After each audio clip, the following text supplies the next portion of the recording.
Hello, everyone, and welcome to the Daily Friend Show. I'm your host, Nicholas Lorimer, and I'm joined today by two of my colleagues, Mr. Marius Roodt, the great lion of the East Rand. Marius, how are you doing? How's it, Nick? How's it going? That's a very subdued response, considering I just called you the lion of the East Rand. I'm still trying to process the compliment.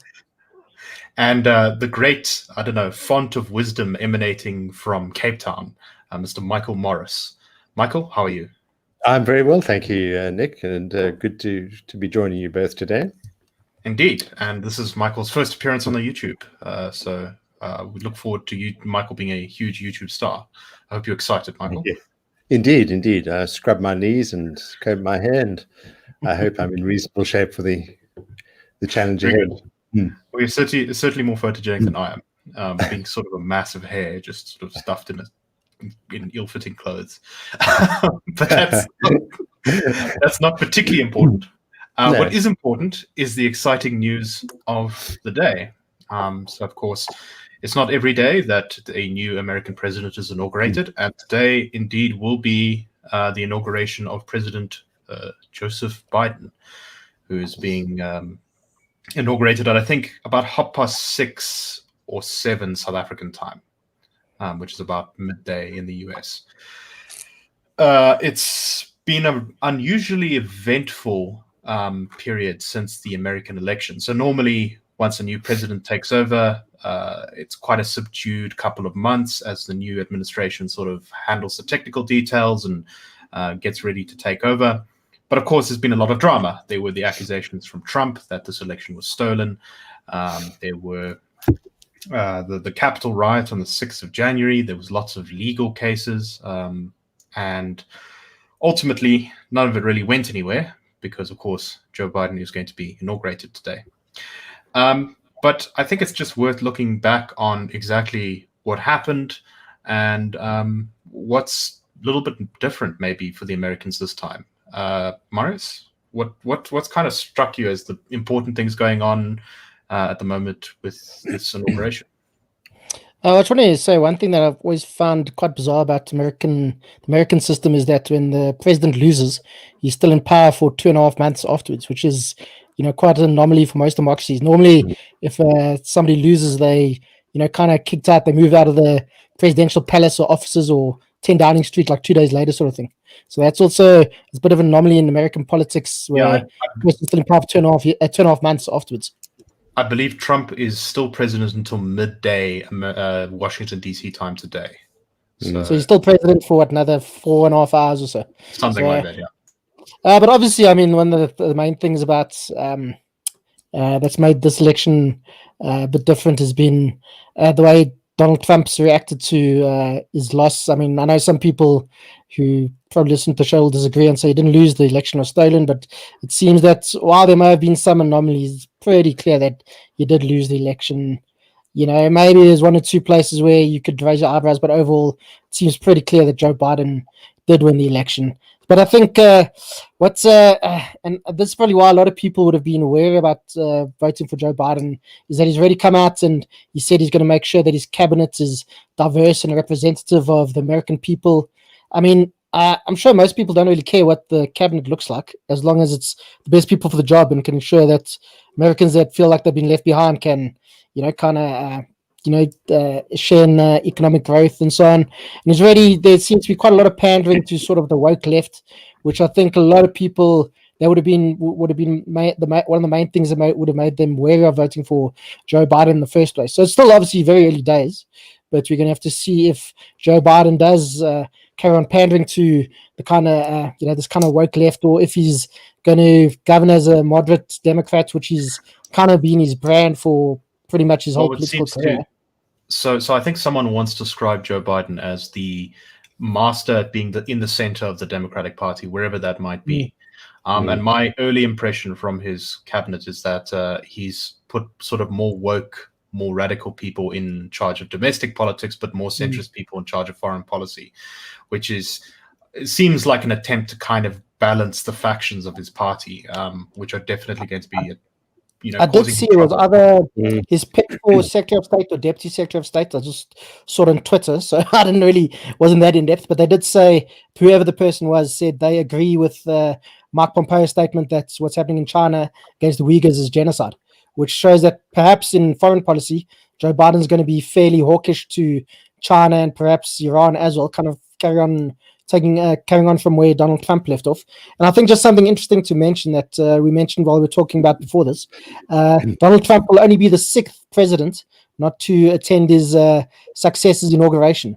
And the last time this happened was 100 years ago when Woodrow Wilson didn't attend the inauguration of Warren G. Harding, and he didn't attend it because he was ill, not because he was kind of pissed off like Donald Trump is. But for interest, it's John Adams didn't attend the inauguration of Thomas Jefferson. John Quincy Adams didn't attend the inauguration of Andrew Jackson. Martin van Buren didn't attend the inauguration of William Henry Harrison, and Andrew Johnson didn't attend the inauguration of Ulysses S. Grant. So Donald Trump is going to become only the 6th president not to attend his successor's inauguration. Just hearing that list, it sounds like often there was a period of sort of great transition underway in the country when a president didn't attend an inauguration. Well, Andrew Jackson is pretty much acknowledged as one of the worst presidents in American history, and he didn't attend Ulysses. I think he's been called like the first populist president of the US. But anyway, that's interesting. Here or there. Michael, you're more of a I would say a sober an analyst of America, because it's not as interesting to you as it perhaps is to me and Marius, so you have a little bit of a more arm's length view. What's struck you as interesting during this period? Today, and it's partly a function actually of Marius's pointing out that there is this peculiar sort of period where the new president is elected, yet the defeated president remains in power. But the one thing that strikes me is it's a kind of Trump's revenge in a perverse sort of way, that he still kind of dominates the story on the very day of his successor's, the confirmation of his successor's triumph. But and interesting, partly because of the dynamics in the Republican Party, Mike Pence saying that he's going to skip the Trump farewell ceremony because he's going to be going to the inauguration. One can imagine all the tensions and stresses that are playing out in the Republican Party. It must be quite a fascinating thing to see close up. And then a number of other things in his final hours of his presidency. It's reported Trump has pardoned 73 people, including his former advisor, Steve Bannon. There's quite a ticklish note in the BBC's summary of the events so far today, the very final point. But he did not issue preemptive pardons for himself or family members, which is, I think, quite an interesting element of the coverage. But yeah, so Trump, I think, remains this dominant figure, defeated and oddly sort of dangerous, I suppose. I mean, to see the 25,000 troops have been turned out to guard the inauguration ceremony following, as you mentioned a little earlier, the invasion or the storming of the Capitol. So one imagines on the ground there must be a fair amount of tension, a great deal of anticipation, and to sort of live up to the moment. I think Biden has quite a challenge on his hand to sort of rise above this and be the real center of attention, make a speech that will, certainly inspire his supporters and his own party, but and reach out beyond that and get on with being or begin being a president for the whole country. So yeah, an interesting day all around. But there's also. I was going to say, there's also been some sinister stuff around the National Guard. I saw some people were saying there was some guy, his name escapes me, but he's fairly high up in the Democratic Party, saying that they should investigate who the National Guard, the guys who came to Washington, voted for. And in his opinion, probably 75% of them voted for Trump, which means that they, ideologically suspect, which is, that's actually quite scary. That's one thing about the American military. They've pretty much stayed out of politics since the founding of America, and I'm pretty sure any soldier worth his salt in the US will support Biden, whether he's voted Trump in 2016 and 2020. I think there's also a bit of hysteria there in that I believe there were a couple of surveys done of army personnel to see who they voted for, and the military was not so monolithic in who it supported. It's actually far more like the rest of the country than I think a lot of people imagine it to be. Probably more in favor of Trump than a lot of sections of the population, but still not completely overwhelmingly. But in general, military kind of people are more conservative in general. Right. They had taken, I think, 12 National Guardsmen out of the thing because they said that they were worried about text messages they'd sent or something like that. Yeah, really. Yeah, and that was 12 out of 25,000. I mean, that's all right, Right. It's not a lot. No. And none of them had threats. I think they were probably just making edgy jokes, but the FBI said they were, I think, going to take no chances. What's interesting to me, though, is actually the level of troop deployment in that I believe the US now is going to have 5 times more troops guarding the US Capitol than it has deployed in Afghanistan. Extraordinary. So it's quite something. It's going to be an inauguration like any other. And of course, COVID is still going about, and Biden's made COVID sort of the flagship of his entire campaign and everything. So I wouldn't be surprised if they are not terribly great crowds. At this inauguration. Apart from the soldiers. Yes. Yes, I can imagine. I mean, there must be a fair amount of anxiety among ordinary people. But I think probably one of the most interesting thing over the next 4 years is going to be what Donald Trump decides to do. There was a report today that he is apparently thinking of forming a new party, the Patriot Party. So, I mean, knowing old Donald Trump, though, is it actually going to be a proper political party that's going to seek to, win, seats in the various state legislatures and Congress and, governorships, or is it just going to be kind of a vehicle, like a marketing vehicle for himself? So it'll be interesting to see. But also, I mean, we all know that third parties in the US have traditionally done fairly poorly. I mean, since the Civil War, I mean, it's basically just been the Democrats and the Republicans who've managed to get in there. But I mean, that's also part of the American system. It's kind of loaded against third parties and whatever. It's quite hard to get on the ballots if you not a Democrat or a Republican. So, but yeah, we'll see what happens. But I mean, the last third party candidate to do well in a presidential election was 24 years ago when Ross Perot got 8% of the vote in 1996 after getting 20% in 1992. So, and that's not very common. So it shows you it's for third party candidates. But I mean, maybe there's this kind of maybe there's space for like a kind of Trumpist party, on the right of American politics. So we'll have to see what happens over the next 4 years. Yeah, I think one of the stories of the next 4 years will be basically civil war inside both major political parties in the US. I think both the Democrats are going to be strained by the fact that they now actually have to govern, and that's going to put their more centrist and radical factions against each other. And the Republican Party is going to be split over whether to support Trump in exile, so to speak, or not. Final thought on the topic, Michael? I was going to say, I mean, I would have thought a new Trump party would be quite a headache for the Republican Party, and to start with it anyway. But and they've probably already got some people like Josh Hawley and Ted Cruz who'd probably biggish names who join it immediately. So they probably already have people who cross the floor.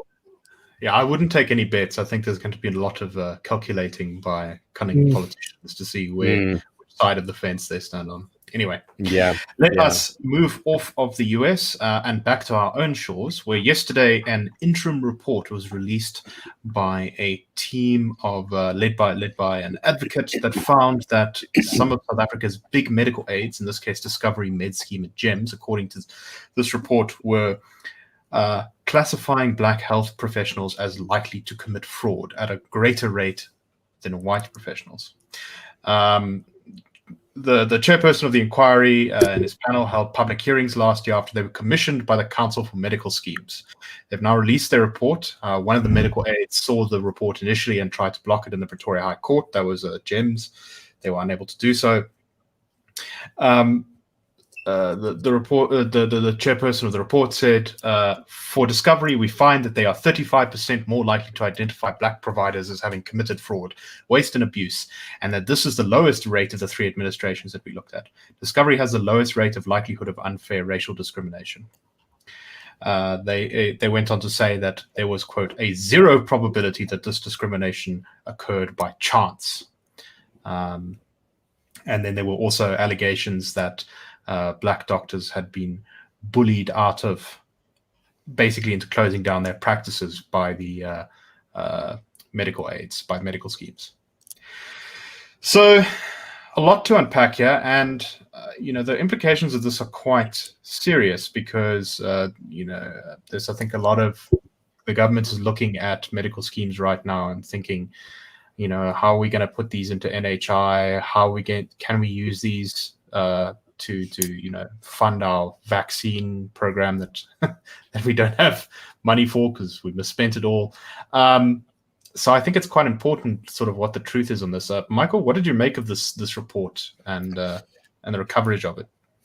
It's a very difficult thing, I think. I mean, to me, it's a classic illustration of the bind that always arises when you try to assign meaning to race, to what we look like, instead of going beyond that kind of obscuring screen, which seems to make sense. I mean, this is really the trouble. It certainly makes sense to racial nationalists at opposite ends of the political spectrum, the critical race theorists on the left and the white supremacists on the right, who latch onto something like this and it'll make complete sense to them, and they're able to draw perversely very very different conclusions from the same data. But the question is, had they used different criteria to isolate instances of fraud or waste or whatever it was, it simply wouldn't have that capacity to feed into the racial debate. So that to me is really the key thing, is why it is that and how it is that we assign this particular meaning to the skin color of doctors, and by extension to people in society. So, for the white supremacists, this would mean that darker skinned people have some kind of propensity to commit fraud or waste, or just not good doctors. And to critical race theorists, it's a clear indication of unfair, systemic racism and discrimination and so on. Whereas the challenge to me, the challenge is the existence of fraud and waste among doctors, say, and do we need to deal with it, and how are we going to deal with it? And it seems to me that race becomes this obscuring rather than clarifying tool when tackling this problem. That's one element of it. So one of the important things here, and I think this is kind of what the whole thing turns on, is one of the questions that we often, whenever we talk about sort of race and differences between races and different and potential discrimination, often sort of people on the kind of critical race theory side will simply point to difference and say this is evidence of discrimination without proving, this is an example where they directly discriminated against someone because of their race. So I guess my question to you, Marius, is was the panel correct? Should we take the panel seriously when they say there was, quote, zero probability that this discrimination occurred by chance? In other words, is there clear racial discrimination here, or did this report simply describe difference? Yeah, I think it seems to be the latter. I mean, I think it's also hard to say that there was definitely racial discrimination. I mean, we can't see in the contents of another man's mind. So it's always, I think it's always a bit problematic to use a term from the left to say that this was definitely racist or racism, or whatever the case is. But I see Peter Voss, Professor of Constitutional Law down at UCT, he tweeted saying, I think he was replying to our colleague Ava Fachter, saying, "You must understand the law, as you seem unaware that Papuda prohibits indirect, unfair discrimination. Racially neutral rules with disproportionate racial impact discriminates indirectly. Question is whether it is fair or unfair." So it seems to be, Peter Voss seems to be saying any kind of rule that leads to differences in racial outcomes is by definition discriminatory. But I mean, this is also that they would, for example, be saying because white kids, say, for example, do better on average than black kids matric, that means the education system is racist, which it obviously, I mean, there might still be elements, who knows, but I mean, I don't think that's probably fair to say. But white kids probably, because as we know, the history of the country in general, probably have access to better resources than black kids on average. That's probably why they're going to do better in school. That doesn't mean the education system itself is racist. And I think this is possibly one of these instances. And I think we must be very careful. I mean, I think it was Thomas Sowell who said racism is like tomato sauce. You can put it on anything. So I think we just got to be very careful about, saying this is racist. And, that's the only reason why there's this difference in, black practitioners have been found to be more likely to commit fraud than white practitioners. But also we got to look at it was only black practitioners, medical practitioners were found to be only 1.4 times more likely to commit fraud than white medical practitioners. So it's also not, this massive, it's not implying that black people are massively more dishonest than white people or anything like that. So I think we also need to, just be very careful that we, instead of just, immediately shouting racist and whatever.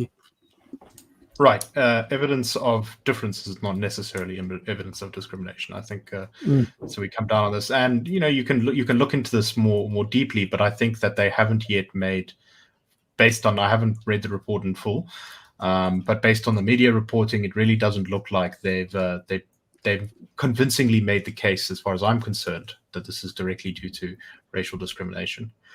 Michael, any final thoughts on this before we move on? I think perhaps just a general observation. The Centre for Risk Analysis, the research unit within or aligned to the IRR, produces this very useful study. I think we've got a new one coming out quite soon, called the Quality Survey, Quality of Life Survey of South Africa. And it's an assessment of a basket of 10 quality of life indicators, ranging from matric pass rate to income to home ownership, access to services, and so on. And it's a very good indicator of who's in the middle class and who isn't, basically. And routinely, ever since it began, I think 2017, white-skinned people have come out with the highest measure, and black-skinned South Africans have come out with the lowest measure. And it's very clearly a product of a history in which race was deliberately used to very profound effect. But what it reflects now, 26 years after the end of that pernicious period in our history, is the failure or the deficiencies of policy intended to address it. Right. And that's really why it's useful. It points to the hard stuff that needs to be done on the ground that does actually change lives. And that, in fact, it does not require race to be grappled with at all. It simply requires those issues to be. And I think here we have a case in point. We've got fraud and problems in medical aids. Certain kinds of doctors are particularly prone to it. That's really where the focus ought to be, and we'll be distracted by the racial argument, and will not deal with the problem. Indeed, I think that's a point that really needs to be emphasized, is that once again, race-based laws have either no effect or a negative effect on actually correcting the injustices done by other race-based laws, which is, of course, what we've been saying for a long time. Exactly. And the proponents who say, no, but you need to use race to undo the damage done by race, have yet to present evidence that their policies actually work and uplifting the majority of Black South Africans. Anyway. Yeah, absolutely. Well, it's kind of like saying we have to stab this person to make up for the gunshot wound they received. Right. We'll get the bullet out with a knife.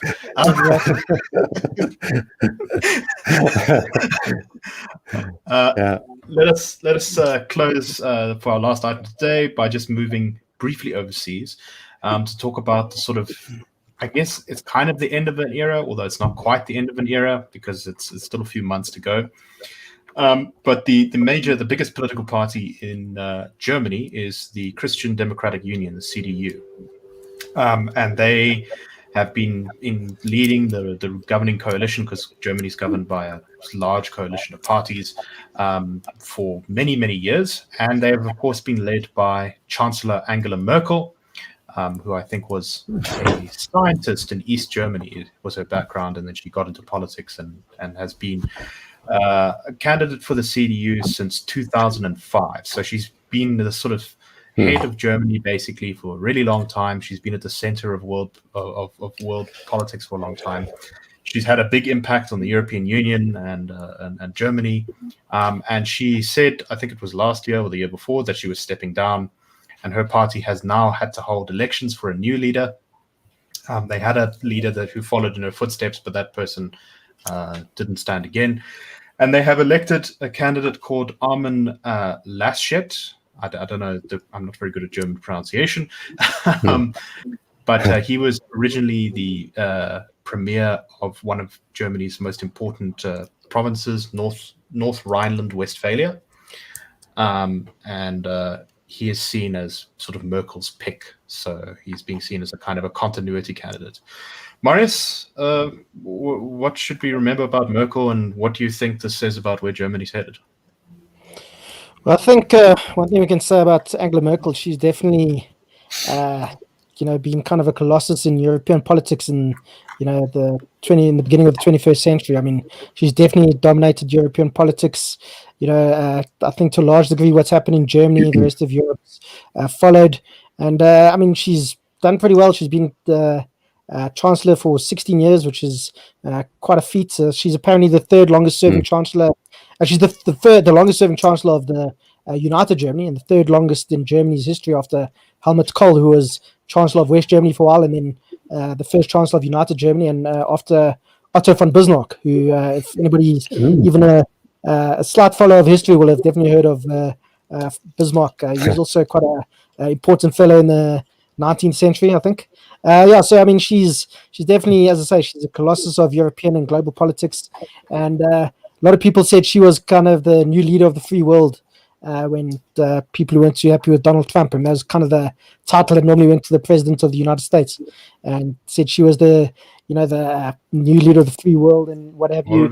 It would be nice if the new leader of the free world stopped making so many trade deals with China and building Russian pipelines, but that's beside the point.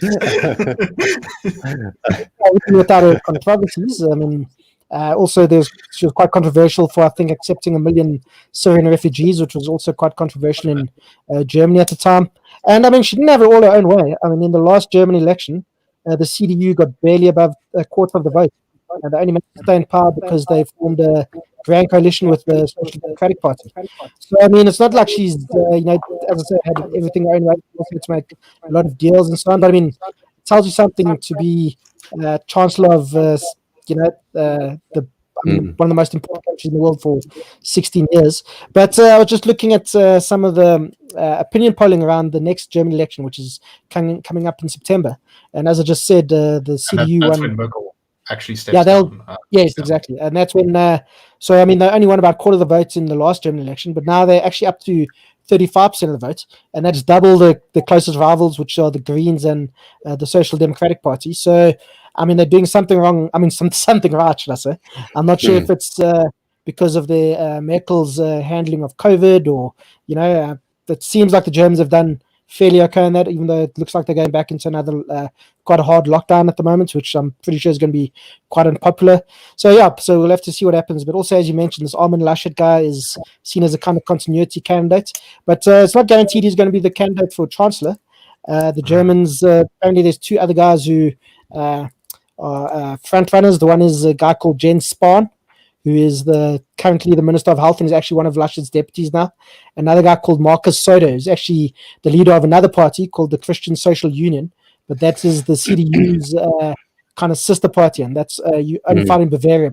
At a national level, the two parties basically function as one. So Markus Söder is also apparently seen as a candidate for chancellor in September, but I mean, looks pretty clear in opinion polling. Whoever the candidate for the CDU is probably going to be the German chancellor after September. So but it's end of an era, and I mean, she's one of the longest serving leaders of a democratic country that we've seen for quite a while, and she's definitely going to be, I think history will probably in general remember her kindly. She steered Germany through some tough times, and she's also, I mean, she's had to govern at a tough time. I mean, she was during the financial crisis in 2008 to now through COVID. So, I think she's, you can probably call her a new Iron Lady sort of thing. I think I'm going to say that it's probably too early to tell whether history's going to say whether Possibly. That's what Mao did say was too early to say what effect the French Revolution had on world history. Yeah. Okay, in 30 seconds or so, Michael, your final thoughts.